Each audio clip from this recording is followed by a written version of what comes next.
This video is meant to show what the numbers mean.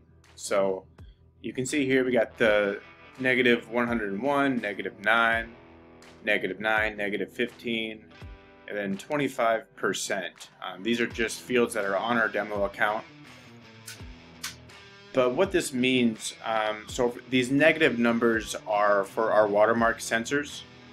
So as a refresher, the watermark is a tensiometer, so it's measuring how much tension there is between soil particles and water molecules.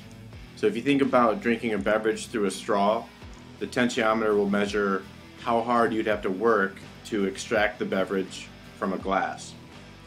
So it's important to understand this distinction, that tensiometers are not measuring the amount of water in the soil, but how hard the plant has to work to get water. But ultimately, we just want to know when to irrigate, and that's what our software and hardware is able to do. So these numbers are averages that you see here for the field. So whether you have one probe in the field or 20, what we're compiling here is just the weighted average of the sensors. You can see the different colors. So the yellow is representing dry, and which is the crop's permanent wilt point based off of soil texture and crop type. Green is good and where you want to be, and then blue is wet or approaching the water holding capacity. So for the tensiometers, which is measuring kilopascals, the closer you are to 0, the wetter the field, and the further you are into the negatives, the drier. Now for this field here, you can see that the weighted average is expressed as a percentage.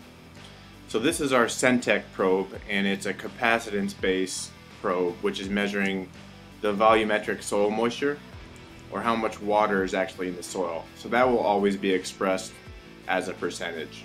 And lastly, I won't demonstrate this for this video, but these weighted averages can be manipulated through our app based off of the crop's growth stage, and you can set different weightings for the various sensors to make sure that the numbers you see are relevant to you.